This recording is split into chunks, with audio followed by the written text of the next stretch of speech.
یہاں بھی اور اس کے بعد کی زندگی میں بھی.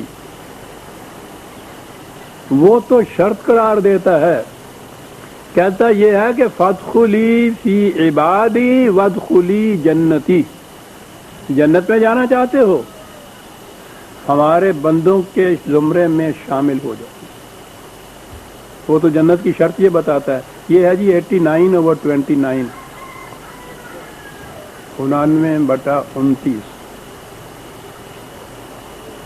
شرط یہ ہے فادخلی فی عبادی وادخلی جنت. فرد جنت میں نہیں جاتا، جماعت جاتی ہے، امت جاتی ہے، گروہ جاتا ہے، اس کے اندر شامل ہونا پڑتا ہے. کارواں کا فرد بنے بغیر یہ سفر طے ہی نہیں ہو سکتا. سارا قرآن اجتماعیت اور اجتماعی زندگی کی تعلیم دیتا ہے. ہم آہنگ لوگوں کو یکساں یکجا کرنے سے یہ جو سفر آگے چلتا ہے. پھر میں بات کہیں اور نکل جائے گی. یا ایھا المزملوں کے معنی جب میں بتاؤں گا، اس کے معنی یہ ہیں ہم آہنگ افراد کا ایک کارواں تشکیل کرنا، یہ ہوتا ہے نبی کا کام. تو وہ قرآن کہتا ہے کہ میرے بندوں میں داخل ہو پھر جنت میں جا سکو. تو زوجناہم کے تو معنی یہ ہو گئے. ہم سیرت، ہم خیال، ہم ذہنیت، ان افراد کا اکٹھے ہو جانا، یہ ایک گروہ بنتا ہے. ان کی دو صفتیں بتائی گئی. زوجناہم کے تو معنی آپ نے دیکھ لیے کہ اس کے معنی نکاح کرنا نہیں ہے، میاں بیوی بننا نہیں ہے، بلکہ ہم آہنگ افراد کا ایک گروہ بن جانا ہے. کس قسم کے یہ افراد ہیں؟ بحور عین. وہ اس قدر پختگی سے ہمارے ذہنوں کے اندر اس حور کا تصور آیا ہوا ہے کہ بھائی یہ لفظ سامنے آیا اور وہاں کی وہ عورتیں جنت کی وہ آئیں. رکھ دیجیے، سنیے، یہ دونوں لفظ قرآن میں متعدد مقامات پہ آتے ہیں اسی طرح حور اور عین. یہ لفظ حورن جو ہے اس کا مادہ ہے ہے واو رے. اس مادے کے بنیادی معنی آپ کو اب پتہ ہے نا کہ عربوں کے ہاں الفاظ کے معانی مرتب کیسے کیے جاتے تھے. مادہ ہوتا تھا ایک، اور اس کے اندر وہ جتنی اس کی خصوصیات ہوتی ہیں وہ ساری اس مادے کے اندر لاتے تھے. وہاں سے پھر مختلف ابواب کے مختلف شکلوں کے الفاظ پھر وہ قاعدے کی روح سے وہ اس سے تراشتے تھے، بناتے تھے. ان میں وہ بنیادی خصوصیت بہرحال ہونی چاہیے جو مادے کی خصوصیت ہے. عجیب سائنٹیفک لینگویج ہے یہ. تو بنیادی خصوصیت ہے واو رے جو مادہ ہے اس کے بنیادی خصوصیت ہے سفید ہونا، صاف ہونا، شفاف ہونا، بے داغ ہونا، اور اس کے ساتھ منتخب ہونا. جس چیز کا لب لباب نکالا جائے اور وہ صاف، شفاف، سفید یہ منتخب بھی ہو. وہ میدے کے لیے وہ یہ لفظ بولا کرتے تھے. کیا بات ہے ان لوگوں کی.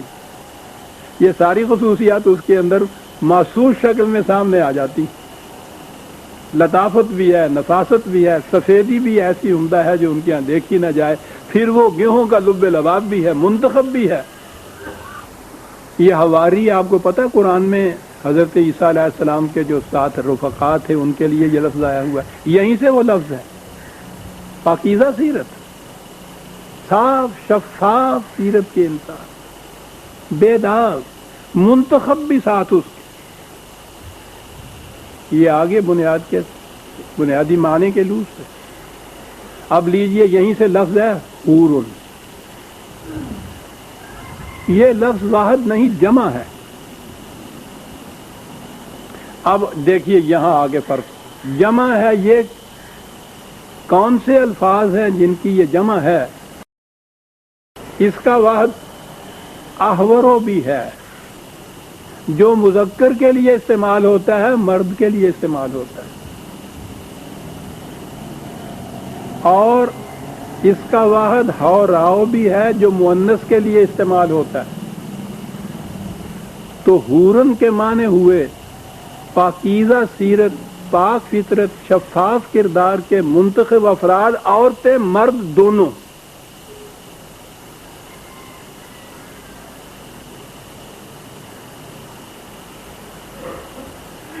عربی زبان کے اعتبار سے یہ معنی اس کے. اب زوجناہم کی بات بھی سمجھ میں آ گئی. ایک ایسا معاشرہ، ایک ایسی امت، ایسی گروہ، ایسی جماعت جنت، مرد عورت دونوں پر مشتمل، اور دونوں کی خصوصیت یہ کہ صاف شفاف بلور جیسی، سفید میدے جیسی منتخب خصوصیات کی حامل افراد کی جماعت جو عورتوں اور مردوں دونوں پر مشتمل ہے.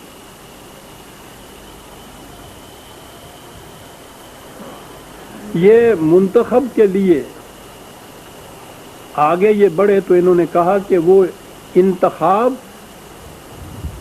عقل و شعور، فہم و بصیرت کی روح سے ہونا چاہیے. چنانچہ لین نے جو لیکسیکون لکھی ہے، بڑی خوبصورت لیکسیکون ہے انگریزی، اس نے اس کے حورن کے معنی لکھے ہیں پیور اینڈ کلین انٹلیکٹ،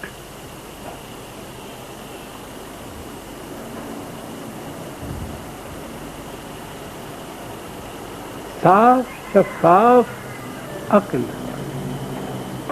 پاکیزہ عقل. یہ یاد رکھیے، یہ عقل بجائے خیش نہ تو عیار ہوتی ہے، نہ یہ نیکوکار ہوتی ہے. یہ تو ایک صلاحیت ہے. ایک اس کو اگر آپ تعمیری کاموں میں، صحیح کاموں میں، جسے نیک کام آپ کہتے ہیں، اس میں استعمال کریں گے تو یہ عقل خود جو ہے یہ نیک اور پاکیزہ بن جائے گی. اس کو اگر آپ غلط کاموں میں استعمال کریں گے تو یہ عقل جو ہے یہ عیار ہو جائے گی. جب یہ کچھ کرے تو اقبال بھی وہ کہتا ہے کہ عقل عیار ہے، 100 بھیس بنا لیتی ہے. لیکن یہ بات نہیں کہ عقل کے پیچھے لٹ لے کے آپ پھرتے رہیں کہ سب عقل ہی نہیں ہونی چاہیے.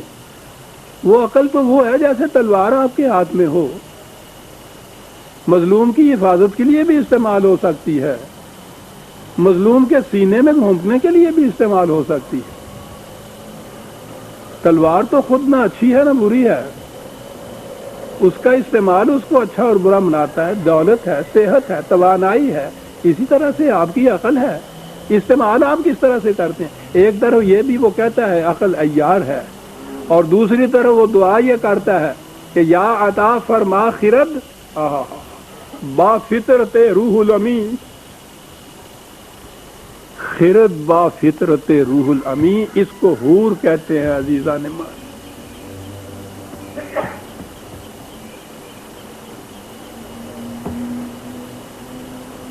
Pure and clean intellect. اندازہ لگائیے ایک مستشرق غیر مسلم، وہ انگریز، عربی کا لغت لکھتا ہے اور وہ یہ معنی لکھتا ہے صحیح عربوں کے تصور کے مطابق، پیور اینڈ کلین انٹلیکٹ. ایک فکرہ ہے عربی زبان کا، اور اس کے متعلق بعض اوقات تو یہ کہہ دیتے ہیں کہ یہ حدیث بھی ہے. بہرحال میں تو نہیں ان چیزوں کو حدیث مانا کرتا. اہل الجنت بلہن، جنتی جو ہے نا وہ تو سائیں لوگ ہوتے ہیں، لمیاں والے جی ہے مجھ سے. بلہن بیوقوف کو کہتے ہیں کہ جی وہ جنت میں تو ایسے لوگ جاتے ہیں بھولے بھالے اللہ میاں سائی لوگ جی ہے اللہ میاں دا جی. ہاں جی لٹھی چاہیے کوئی پتہ ہی نہیں ہے جی. ایسی اور ساڈے جڑا وہ نیک دا تصور ہے گا، آ جڑا متقی دا لفظ ہے گا جتھے استعمال ہوندا ہے گا، یعنی یہ چیز اللہ میاں دا جی ہے جی، ان سے پتہ ہی نہیں جی انہیں چیزاں میں کچھ بھی نہیں. اہل الجنت بلہن، یہ آپ کے یہاں مشہور ہے. یہ آپ کو معلوم ہے یہیں سے ابلا کا لفظ ہے، ابلا فریبی جس کو کہتے ہیں. اور اقبال نے بھی اسی لیے تنزن کہا ہے، نئے ابلا ہے مسجد ہوں نہ تہذیب کا فرزند، ابلہ مسجد وہ یہیں سے نہیں عزیزان مان. بہت بڑی صلاحیت ہے انسانیت کی جس کو عقل و بصیرت کہتے ہیں جو اللہ تعالیٰ نے عطا فرمائی ہے. بڑی چیز ہے یہ. اب اس کا استعمال ہے جو اس کو غلط اور صحیح بنا دیتا ہے. یہ تو ہوا جی حور. دوسرا لفظ ہے عین. یہ بنیادی طور پر اس کا مادہ ہے عین یہ نون. یہ اتنا وسیع المعنی مادہ ہے کہ 100 سے بھی زیادہ اس کے معنی دیے جاتے ہیں لغت کے اندر. لیکن بنیاد جو اس کی ہے وہ پھر صاف اور شفاف آنکھ کی ہے. یہ عربوں کے ہاں یہ جو باہر صحرا کی گائے ہوتی تھیں ان کی آنکھیں تھی اس قسم کی بڑی خوبصورت آنکھیں. اور بڑی وہ جو آنکھ کی خوبصورتی یہ ہوتی ہے کہ اس کی سفیدی بھی بڑی سفید ہو شفاف, سیاہی بھی اس کی بڑی صاف ہو اور توازن ہو دونوں کے اندر. ذرا سی سیاہی بڑھ جائے یا ایک طرف کو ہو جائے تو ساری خوبصورتی ختم ہو جاتی. تو یہ جو اس قسم کی آنکھ ہوتی تھی وہ جنگلی صحرا کی گائے یا جنگلی گائے کی آنکھ کو کہتے تھے. ہمارے ہاں آہو چشم کہتے ہیں نا. ہمارے ہاں ہرن کی یا غزال کی آنکھ جو ہے ہم یہ شاعری میں اسے کہا جاتا ہے. ایران میں غزال ہوتے تھے انہوں نے اس سے تشبیہ دی, عربوں نے اپنے یہاں کی گائے سے تشبیہ دی. معنی بنیادی طور پر صاف اور شفاف آنکھ کے ہیں. بدبین آنکھ نہ ہو, صاف اور شفاف ہو کہ نظر بھی اس کو سب کچھ آئے اور نیک بھی ہو بد بھی نہ ہو. عقل جہاں بھی جسے قرآن اقبال کہتا ہے. عقل خود بھی دیگرو عقل جہاں بھی دیگر است. یہ جو ہے نا آنکھ اس کو وہ اینن کہتے تھے. اب لفظ اینن پہ آ جائیے. حورن کی طرح اس کا یہ بھی جمع ہے. اس کا واحد آینن بھی ہے جو مذکر ہے اور ایناؤ بھی ہے جو مؤنث ہے. تو یہ پھر مذکر اور مؤنث دونوں کے لیے بولا جاتا ہے. حور بھی اور اینن بھی. اب اندازہ لگائیے کہاں کی بات کہاں جا پہنچی. وَزَوَّجْنَاهُمْ بِحُورٍ عِینٍ. اس معاشرہ میں اکٹھے کر دیے جائیں گے ہم آہنگ ہم فکر لوگ. لیکن یہ بدماش لوگ بھی تو ہم آہنگ ہم فکر ایک جیسے ہو جاتے ہیں, ہو سکتے ہیں نہ. حورن عینن وہ ان کی صاف شفاف عقل, منتخب سیرت, پاکیزہ سیرت, ایسی نگاہ کہ جو صاف و شفاف بھی ہو اور ہمیشہ نیکی کی طرف جائے. ان خصوصیات کے حامل افراد مردوں اور عورتوں پہ مشتمل ایک معاشرہ ہوگا جس کو جنتی زندگی کہتے ہیں. یہ ہے معنی عزیزان مان ان کے.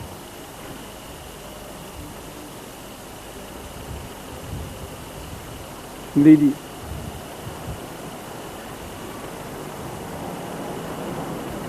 وَزَوَّجْنَاهُمْ بِحُورٍ عِینٍ